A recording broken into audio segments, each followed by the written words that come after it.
Hello, my crafty friends. It's Marie from Marie's Vermont Creations, and today I'm going to be making a quick shaker card using the How You Bean stamp set from Lawn Fawn and the Spring Chicks Sparkle Blend Mix from Doodles Paper Playground. I'm showing you the zig markers I used and also the acetate, which you can also get from the Etsy shop Doodles Paper Playground, which I will link down in the description box below. I have recently joined their design team, so this is a quick and easy project. I ended up making this into a belated birthday card, and I really like the pastel colors that I ended up getting. So I'm just taking the jar from the stamp set and the beans, and there are several add-ons to this stamp set. I have a few of them, so it gives you some more life of different seasons that you can use this stamp set for, not just as jelly beans. So I am stamping that out in my Mini Misty using my VersaFine Clair Nocturne ink, and I'm just using my eraser to give me good pressure along the top of the lid. And I was able to get a good stamping on the first go. I did press it down one more time, but there's a bubble or something in my stamp set. So there's a little area that's got a blank spot, which I can fill in with a Copic multi-liner if it was bothering me. So I'm just doing it's just quick coloring, just some pastel colors. I did, I think, about 4 of each color.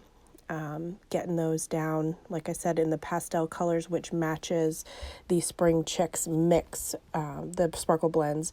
It has some great pastel colors, and so you could use it for Easter. I turned it into a birthday card. There's sprinkles, there's chicks, there's flowers, there's heart pieces. There's all sorts of different little elements in this blend, so you could pick out certain things if they didn't fit your design. But because it had the pastel colors, I left all of the elements in. I didn't pick anything out.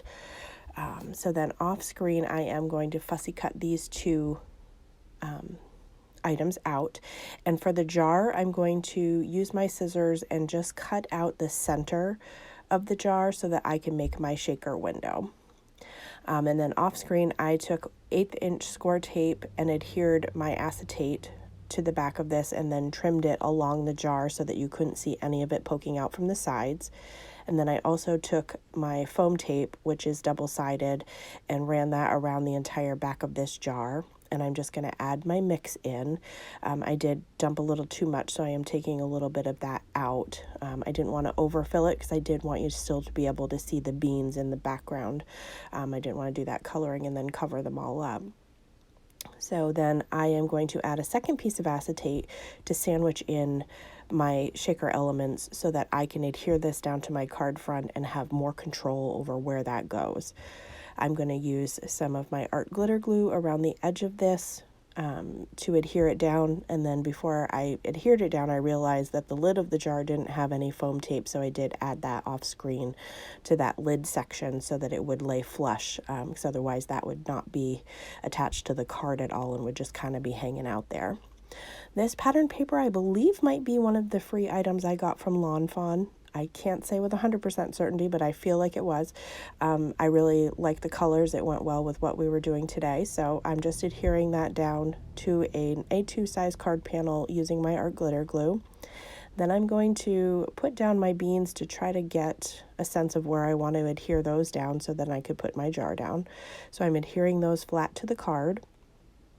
If I had to do it again, I would have put it just a smidge lower, but it works out in the end. And a tip is stamp your sentiment now before I adhere the jar. That would have made the most sense.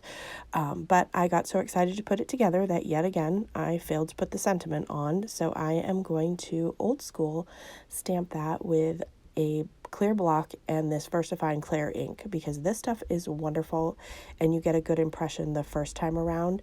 So the first sentiment that I am going to put down is being meaning to say, and I am again using the Nocturne ink for this. You could use a different color if you wanted to, but since I stamped the jar and the beans in black, it tied it all together. And then the second part of my sentiment is happy birthday. So it says, been meaning to say happy birthday. And I do have a friend whose birthday I failed to send a card to, so that I'm going to get out into the mail. And then I'm going to put the blends in my little triangle tray. This is also available in the Etsy shop that I will link below, along with my sparkle stick, which I'm using to pick up and put down some elements from this blend, which again is called Spring Chicks. And so I have just used 3 elements in the bottom right hand corner, and then I will adhere 2 to the upper left hand corner. I need to invest in some On Point glue, which I know is something that Allison uses.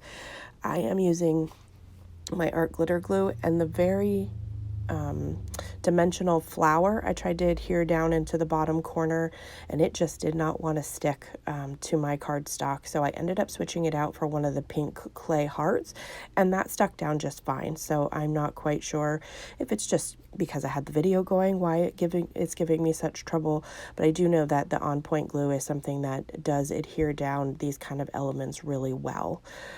So that is going to finish this shaker card. If you have any questions or comments, feel free to leave them down in the box below.